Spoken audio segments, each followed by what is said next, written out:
자, 그 다음에 31번 보겠습니다. 이번에 이제 벌금이 가장 가벼운 겁니다. 벌금인데 가장 가벼운 거 찾는 거죠. 자, 토지의 강제 처분을 방해했다라고 하는데 이것도 너무 짧아요. 사실은 문장을 길게 줘야 됩니다.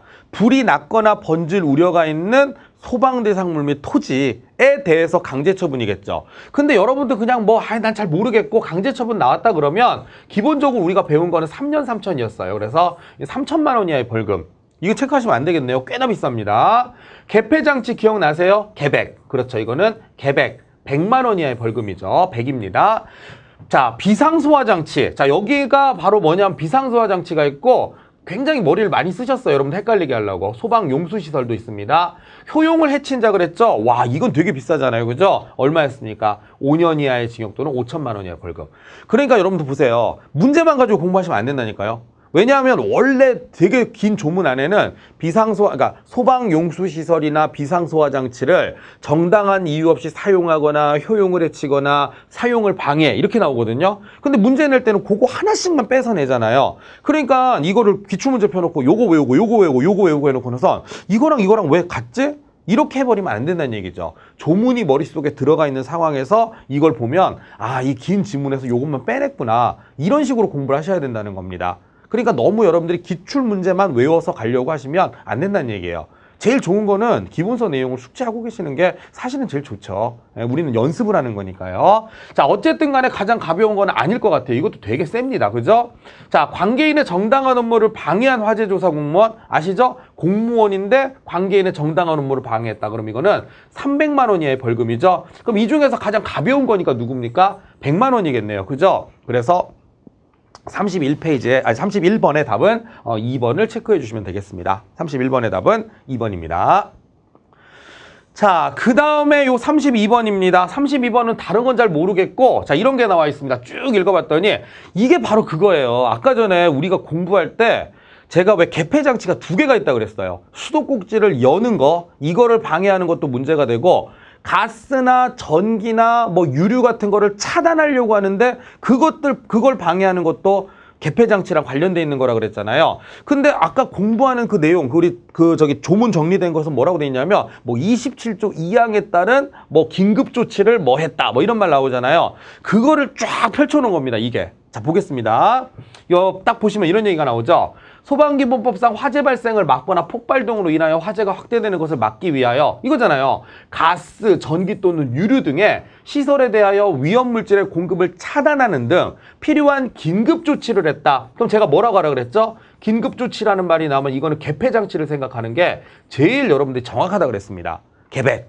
그러면 개폐장치하는 순간에 아시죠? 개백 이렇게 되는 거죠. 그럼 이건 얼마입니까? 100만 원 이하의 벌금이 되는구나. 32번에 답은 3번이 되는 것입니다. 이렇게 연습하시면 돼요.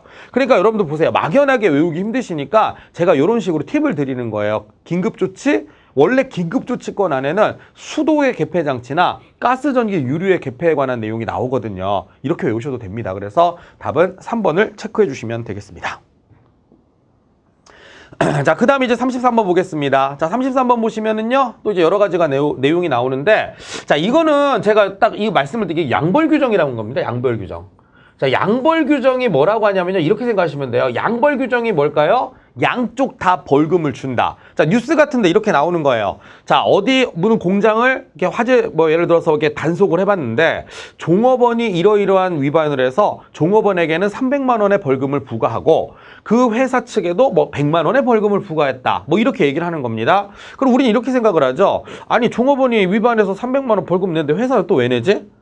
이 회사가 연대 책임을 졌구나. 이런 느낌으로 생각을 합니다. 일반적으로는. 그런 걸 이제 우리가 양벌규정이다 이렇게 얘기를 합니다. 왜? 종업원에 대해서 주의와 감독을 게을리한 책임을 묻겠다 이런 거죠. 자, 이런 걸 우리가 양벌규정이라고 하죠. 근데 양벌규정은 말 그대로 뭡니까? 벌금형입니다. 벌금형. 양쪽 다 벌금을 주겠다 이런 얘기죠. 자, 이런 거예요. 보시면 자, 법인의 대표자나 법인 또는 개인의 대리인이 그 법인 또는 개인의 업무에 대한 위반 행위로 행위자를 벌하는 것 외에 법인 또는 개인. 자, 말이 어렵죠. 종업원이 일을 저지르면 회사가 또 벌금을 낸다. 이렇게 생각하면 되겠죠. 그럼 양벌규정에 해당되는 건 아닌 거 골라라. 이 문제 핵심은 뭘까요? 양벌규정이 아닌 걸 골라라. 이 과태료 조항 찾으는 얘기입니다. 과태료는요, 위반한 사람에게만 부과를 해요.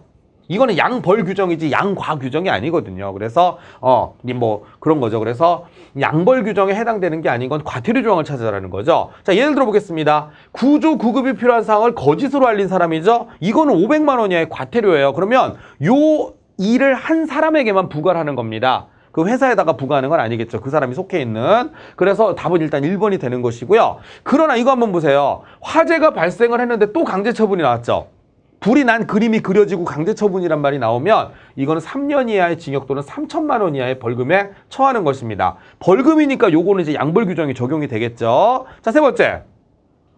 화재 조사를 수행하며 알게 된 비밀을 다른 사람에게 누설한 공무원이잖아요. 그럼 이거는 300만 원 이하의 벌금이 부과가 되고 양벌 규정도 적용이 된다 이런 얘기입니다.